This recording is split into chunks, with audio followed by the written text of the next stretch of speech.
एक बार हाथ धर के बोलो, एक बार मुस्कुरा के बोलो, सारे संसार के लिए बोल दो। आइए आज चलो ताली बजाओ। और जो आज आए हैं आज आए हैं जो हाथ ना शर्मा कह रहे हो, जो आज आए हैं नहीं, जो कल नहीं पहली बार आज आए हैं 5-6 दिन में, आज पहली बार आए हैं वो हाथ उठाओ।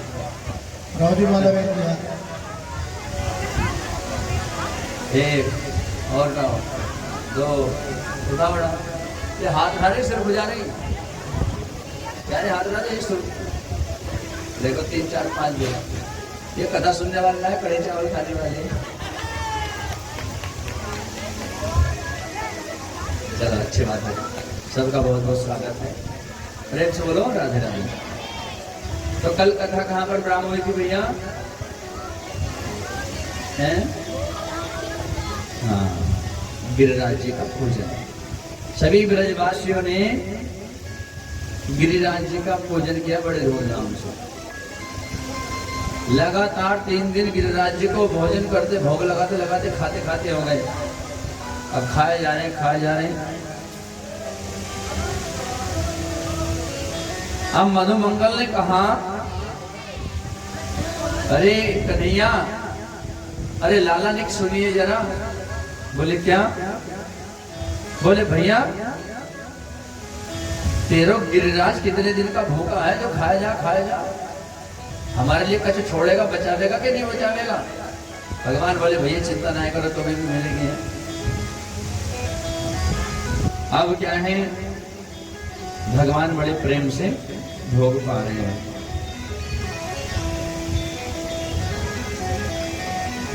और आज एक तरफ तो पूज रहे हैं और एक तरफ पूज रहे हैं। आप ही पूजन आप पूजावे, एक तरफ तो पूजा करा रहे हैं और एक तरफ कर रहे हैं। ये भगवान की लीला है। अब मधुमंगल बोले लाला लाला देखियो। बोले क्या? अरे भैया मोए ऐसो लगे तेरो गिरिराज महाराज जो हैं इनकी शकल तो से मिलती जुलती है। तो भगवान बोले भैया देवता हमारो तो शकल भी हमसे मिलेगी, तुमसे थोड़ा ही मिलेगी। हमारो देवता तो शकल हमसे ही मिले। बड़े आनंद के साथ गिरिराज जी का पूजन किया है, सबने जयकारा लगाया, बोलो गिरिराज भगवान की। अब देखो गिरिराज जी का पूजन किया। बोले भैया लाला और कुछ बता। बोले मेरे गिरिराज जी की परिक्रमा और करनी पड़े भैया। क्या? हाँ परिक्रमा करनी पड़ती है, सब परिक्रमा लगाओ। बोले चलो भैया। तो गिरिराज जी 7 कोस के हैं। कितने? 7 कोस के गिरिराज जी है। 7 कोस का मतलब 21 किलोमीटर। 21 किलोमीटर की परिक्रमा गिरिराज जी की है। अब सभी ब्रजवासी ने गिरिराज जी की परिक्रमा लगाने के लिए तैयार हो गए सब कि भैया परिक्रमा जरूर लगाएं।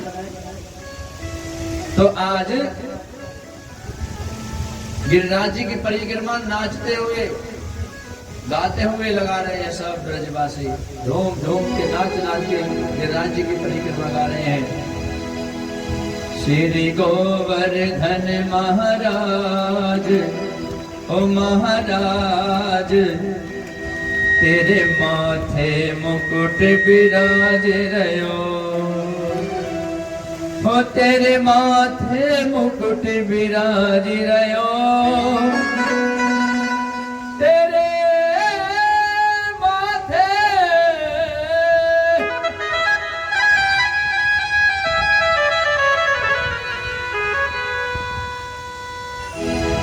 हो श्री गोवर्धन महाराज महाराज तेरे माथे मुकुट विराज रयो, गोवर्धन महाराज महाराज तेरे माथे मुकुट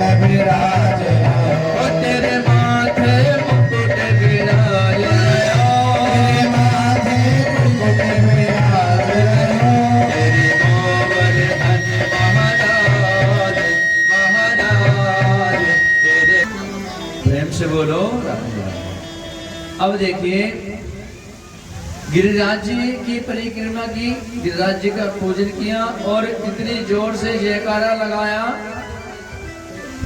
कि इंद्र के कानों में आवाज पहुंच गई जयकारे। देवराज इंद्र के कानों में जयकारे की आवाज जैसे ही पहुंची तो भैया इंद्र बोले, रे कैसा हल्ला मचो है भैया, कैसा हल्ला मचो है। अब देखो देव ऋषि नारद जी बोले, क्या इंद्र महाराज हो गया आपका पत्ता साफ, कहने का भाव तुम्हारा टिकट ब्रज से खत्म, तुम्हारी पूजा बंद हो गई है ब्रज में, पूजा बंद हो गई है। हाँ। बोले अरे इतने वर्षों से चली आ रही हमारी पूजा बंद कैसे हो गई है। बोले एक छोटा सा लाला है 7 वर्ष के कन्हैया ने तुम्हारी पूजा बंद करा दी और पूजन गिरिराज का चल रहा है। अब इतना जब सुना तो इंद्र ने कहा अच्छा, इंद्र को क्रोध आ गया और इंद्र ने क्या काम किया, इंद्र ने अपने गणों को बुलाया, इसे अपने गणों को, और आदेश कर दिया और गणों से बोले,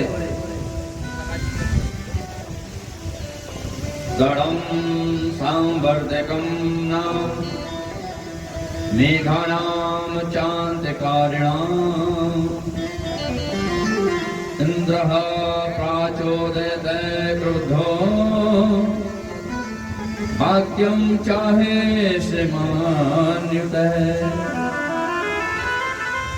इंद्र ने अपने गणों को, मेघमालाओं को, मतलब बादलों को आदेश कर दिया, जाओ ब्रज मंडल पर जाकर इतनी जोर से बारिश करो कि एक भी गांव, एक भी घर सुरक्षित ना रहे, इतना जल बरसाओ। अब देखो आज्ञा पा करके गण चले हैं और काले काले बादल ब्रज मंडल पर मंडराने लगे, और जैसे ही काले काले बादल ब्रज मंडल पर मंडराने लगे तो ब्रजवासी डर गए, बोले भैया लाला, ऐसा लगे है कि इंद्र को पता चल गई, हाँ इंद्र को खबर पड़ गई है, देख कैसे काले काले बादल आए हैं। अब इतना सोच रहे हैं, तड़ तड़ तड़ तड़ बारिश शुरू, हल्की हल्की हुई।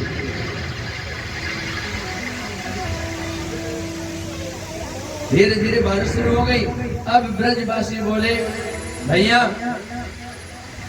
रोते रोते सारे कन्हैया की शरण में आए और आकर के बोले, अरे लाला हमारी रक्षा करो, लाला हमारी रक्षा करो। भैया हमने पहले ही मना की थी कि इंद्र की पूजा बंद मत करवा, लेकिन तूने ना मानी, अब बोला अपने देवता, अब हमारी रक्षा करेगा तेरा देवता। भगवान बोले, लो बताओ, अच्छे खासी पूजन चल रहा था, इंद्र महाराज ने कैसा खीर में नमक डाला है, अच्छे खासी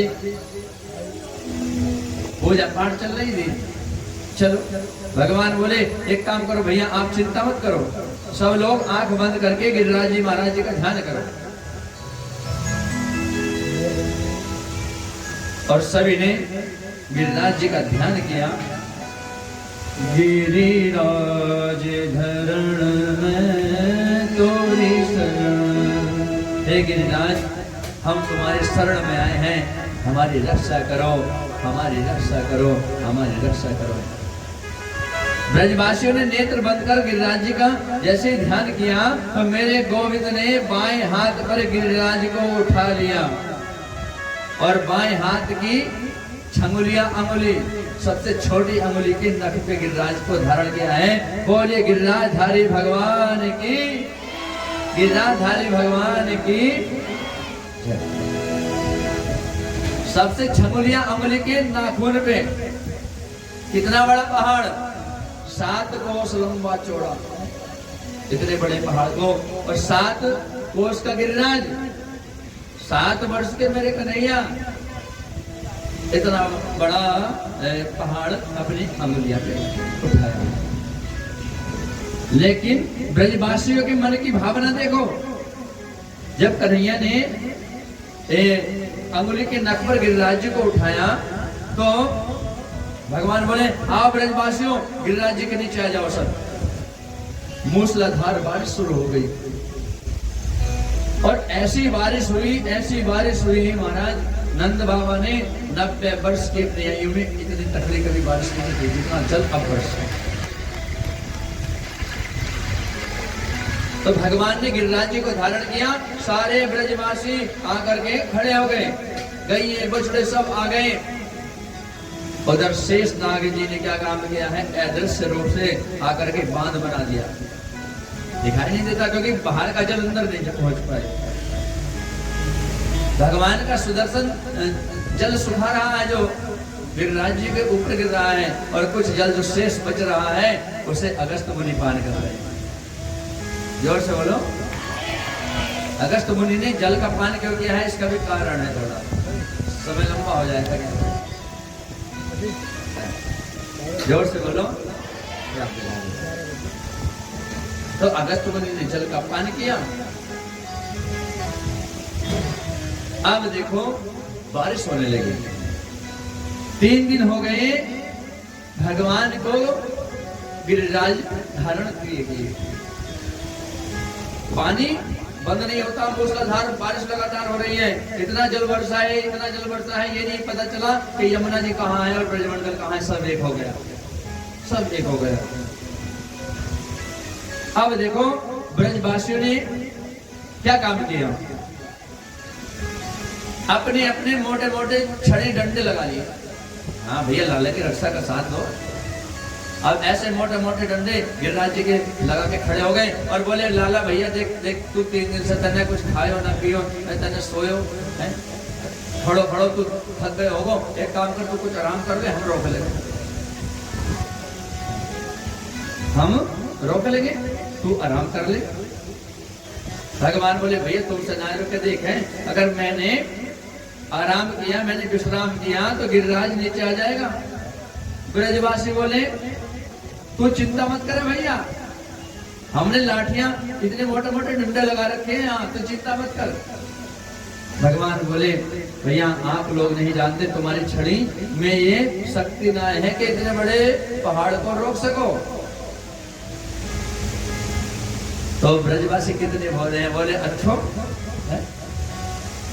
तो तू ये जाने हैं तो तू कहना ये चाहे है कि गिरिराज पहाड़ जो रोक रखा, नहीं रोक रखा, हमारे डंडे तो बेकार है सब, इतने मोटे मोटे डंडे हमने लगा रखे हैं, ये तो सब बेकार है। तो तू ये समझ रहा हो कि पहाड़ मैंने रोक रखा। कन्हैया की मुख से निकल गया यहाँ, हाँ हाँ भैया मैंने रोक रखा क्योंकि मैं भगवान हूँ, कि मैं भगवान हूँ। यहाँ जब इतना कहा कि मैं भगवान हूँ तो ब्रजवासी बोले, भगवान है भैया, एक बताइए ऐसा कौन सा काम कर देता है कि तू भगवान है? बोले, मैंने पूतना को ना मारा, मैंने पूतना मारी। तो मधुमंगल बोला, तैने पूतना मारी? कैसा कह रहा है कि मैंने पूतना मारी? अरे तैने पूतना मारी तो मरी मराई पूतना में 8-10 लठिए तो मैंने भी मारी थी। ये कौन तो भगवान वाला काम होगा भैया, बस रहने दे, हाँ ज्यादा झूठ मत बोले, मारी तने पूतना। तो बोले आराम कर चल। भगवान बोले, देखो भैया जब तुम नहीं मानते तो ठीक है, हम आराम करें। अब भगवान ने जैसे ही थोड़ा सा हाथ नीचे किया, अब गिरिराज जैसे ही नीचे आया तो सबके डंडे चढ़ चढ़ चढ़ चढ़ टूट गए। अरे लाला रोक रोक रोक रोक रोक रोक भैया, रोक रोक रोक रोक। भगवान ने फिर धारण कर लिया। तो ब्रजवासी बोले, क्यों रे लाला, हमारी इतनी मोटी मोटी लाठी डंडा टूट गई और तैने इतनी पतली सी उंगली पे इतना बड़ा पहाड़ रोक रखो है, यो बता इतनी शक्ति तुम्हें कहां से आई, इतनी ताकत तुम्हें कहां से आई? भगवान बोले, बताओ बड़ी समस्या है, मैं कहूं कि मैं भगवान हूं तो भगवान मानने को तैयार नहीं, अब क्या कहूं, अब क्या बताऊं इन्हें, ये शक्ति कहां से आई है? तो देखो भगवान बोले, अपने सखाओं का ब्रजवासियों का मन रखा। भगवान बोले, भैया देखो ये शक्ति कहां से आई? कछु माखन को बल बढ़ियो कछु गोपिन करी सहाय, श्री राधे जो की कृपा सो मैंने गिरवर लियो उठा। कुछ तो भैया, एक तो मैंने जो माखन खाया हुआ है ना, माखन हाँ, चुरा चुरा के माखन बहुत खाया तो एक तो ताकत वो, और कछु गोपिन करी सहाय, कुछ सहायता भैया आप लोगों ने करी मेरी नहीं, और राधा जी की कृपा से मैंने गिरवर लिए उठाए। कुछ तो भैया माखन की ताकत, दूध दही की ताकत, और कुछ भैया तुमने जो साथ दिया है मेरा। ब्रजवासी बोले हमने कौन सा सहायता कर दी भैया तेरी? तो लाला एक बात बता, हमने तेरी कौन सी सहायता कर दी भैया? डंडे लगाए मोटे मोटे, बेट टूट गए, तो हमने सहायता कौन सी की? तो भगवान बोले देखो भैया, जब मैंने गिरिराज को उठाया ना, तो आप नहीं जानते, आप बड़े भोले वाले हो। जब मैंने गिरिराज को उठाया तो गिरिराज महाराज जी ने आकर के मुझे एक मंत्र दिया। गिरिराज जी ने आकर के मुझे एक मंत्र दिया, और उस मंत्र को जब मैंने जपना शुरू किया तो उस वो मंत्र ऐसा था कि जब मैं उस मंत्र को जपता था तो जो मुझे देखेगा उसकी ताकत मेरे अंदर आ जाएगी। अब मैंने मंत्र जपना शुरू किया तो तुम टकटकी लगा के मुंह को देख रहे हो, जो तुम्हारे अंदर की ताकत हमारे अंदर रह रही थी, इसलिए हमने पहाड़ उठा रखा था, इसलिए उठा रखा था। मधुमंगल बोला ओ भैया, तारीख तो यहाँ भी ना है मानना, घरों में लोगों का माखन चुरा के खाया, और यहाँ हमारी शक्ति भी चुरा लेता है। मैं तभी तो कहूँ इतना पतला कैसे हो गया, सूख के हमारी ताकत तेरे अंदर चली गई हो। चोरी नंद के छोरा, अब तक माखन चुरावा था, अब शक्ति भी चुराने लग गया। 7 वर्ष के कन्हैया ने 7 कोस के लंबे चौड़े गिरिराज जी को 7 दिन तक और 7 रात्रि तक एक अंगुली के नख पर धारण किया है, और किसी को विदित नहीं होने दिया कि मैं भगवान हूं। तो यही तो मेरे भगवान का चरित्र है। जोर से बोलो गिरिराजधारी भगवान की। अब इंद्र ने कहा कि जाकर के देखो जरा, अब तो ब्रजमंडल डूब गया होगा, सब सारा ब्रजमंडल डूब गया होगा। अब गणों में आकर के देखा तो वहां तो धूल उड़ रही है सारे में। अब जाकर के कहा महाराज वहां तो धूल उड़ रही है, पानी की एक बूंद भी नहीं है। इंद्र बोला इतना जल बरसाया कहाँ गया? इंद्र समझ गया कि भगवान है, और आज अपने ऐरावत हाथी पर बैठ करके आया स्वर्ग से। लेकिन जहाँ ब्रजमंडल की सीमा प्रारंभ हो जाती है, हाथी से उतर जाता है और नंगे पैर भगवान के पास आया और दंडवत प्रणाम किया है इंद्र महाराज, और आकर के दंडवत भगवान को प्रणाम किया, क्षमा मांगी। और आज भगवान की स्तुति की इंद्र महाराज ने 11 श्लोकों में स्तुति की, ब्रह्मा ने 21 श्लोकों में स्तुति की, लेकिन ब्रह्मा से भगवान बोले भी नहीं। और इंद्र ने क्षमा मांगी तो इंद्र को क्षमा कर दिया कि ठीक है, हाँ मैंने तुम्हें क्षमा कर दिया, तुम जाकर के अपना राजपाट करो, स्वर्ग में जाओ आराम से। इंद्र बोले नहीं जाऊंगा, अब नहीं जाऊंगा, अब तो वृंदावन में रहूंगा, यहीं पेड़ के नीचे बैठ के भगवान के नाम की माला जपूंगा, मेरा मन नहीं कर रहा वृंदावन जाने के लिए, अब तो मैं वृंदावन में ही रहूंगा। भगवान बोले भैया नहीं रह सकते, तुम जाओ, क्योंकि तुम्हारे बस की नहीं है। एसी में रहने वाला आदमी भैया है, बिना एसी के कैसे रह लेगा? इसलिए तुम्हें आदत का है कि राज, तुम्हें तो राजपाट की आदत है, अच्छे अच्छे महलों में रहने की आदत है, स्वर्ग में रहने की आदत है, तुम जंगल में कहाँ रह लोगे? नहीं, हाँ जाओ वहीं पे भगवान का भजन, हमारा भजन कर रहा, तुम जाओ। तो आज इंद्र को भगवान ने क्षमा कर दिया, लेकिन ब्रह्मा जी को क्षमा नहीं। ब्रह्मा जी ने किसी श्लोकों में स्तुति की, लेकिन ब्रह्मा जी से बोले तक नहीं भगवान, ब्रह्मा जी को क्षमा। क्षमा भी नहीं किया, बोले भी नहीं।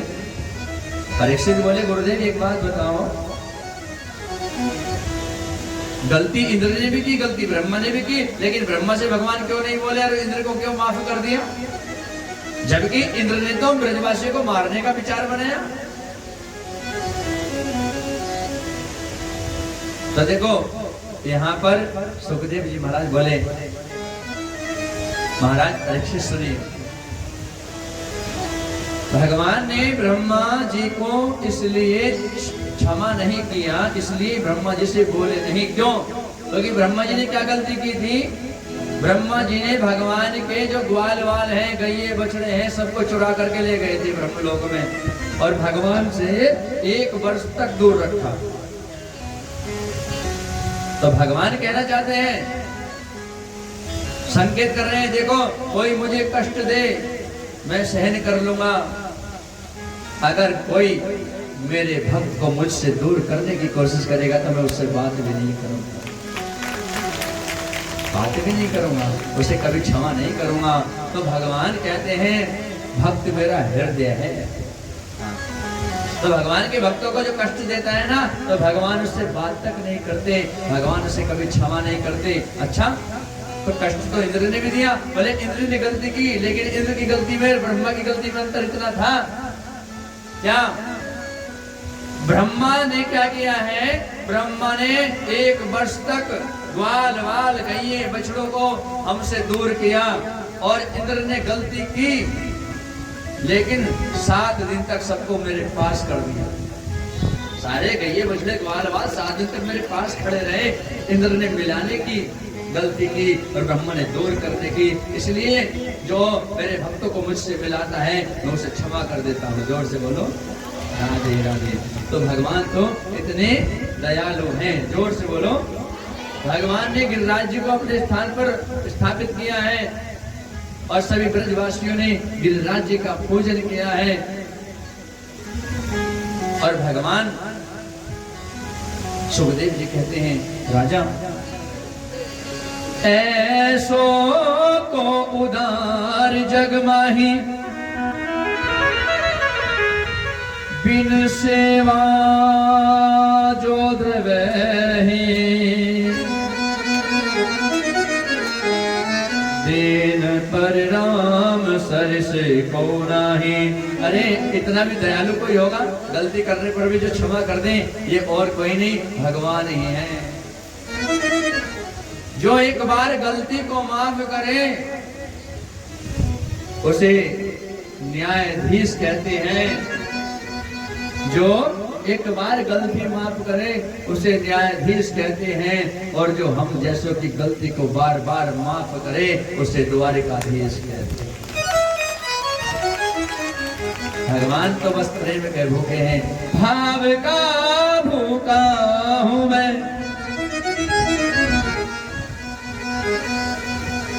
भाव ही एक सार है,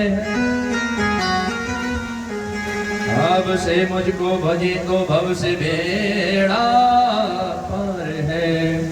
भाव बिन कुछ भी बो देवे, भाव बिन कुछ भी बो देवे, मैं कभी लेता नहीं। भाव से एक फूल भी दे तो मुझे स्वीकार है। हमने कल भी कहा था, भगवान तो भाव देखते हैं, वो कि उसका भाव क्या है। लगा रहे हो 56 भोग और भगवान के प्रति मन में प्रेम नहीं है तो वो स्वीकार नहीं करती। वरना पत्रम फलम पुष्पम तोयम, आपके पास कुछ नहीं है, भाव है आपके अंदर, प्रेम है, एक पत्ता चढ़ा दो, तुलसी पत्र से खुश हो जाए। पुष्प चढ़ा दो, फल चढ़ा दो, और अगर कुछ भी नहीं है भैया, एक लोटा जली चढ़ा दो भगवान को तो उससे प्रसन्न हो जाते हैं भगवान को। लेकिन आपके अंदर भाव आना चाहिए। प्रेम से बोलो, जोर जोर से बोलो। तो भगवान तो कितने दयालु हैं। अहो बकीयम इष्टन काल कोट, जिघ्राम साया पायदप्य साधवी, राक्षसी पूतना है, जिसका स्वरूप अच्छा नहीं, जिसका भोजन अच्छा नहीं, जिसकी सोच अच्छी नहीं, जो भगवान को मारने के लिए आए, भगवान नहीं तो उसे भी माफ कर दिया और वो गति दी जो यशोदा मैया को कई वर्ष बाद मिली, तो पूतना को दे दी। ऐसे दयालु भगवान है। तो भैया क्यों ना हम इधर उधर भटके और ऐसे दयालु भगवान की शरण ग्रहण करें, जिनकी शरण ग्रहण करने मात्र से ही व्यक्ति के सारे पाप नष्ट हो जाते हैं। तापत्र है विनाशाय श्री कृष्णाय वयम नमः। तीनों प्रकार के ताप, दैहिक दैविक भौतिक तापा, राम राज का हो नहीं व्यापा। तो तापत्र है विनाशाय श्री कृष्णाय वयम नमः, जो सारे कष्टों को दूर कर देते हैं और जिनकी शरण ग्रहण करने मात्र से सारे पाप नष्ट हो जाते हैं, ऐसे भगवान को हम बार बार प्रणाम करते हैं। तो भैया ऐसे भगवान की शरण ग्रहण कर लो, वरना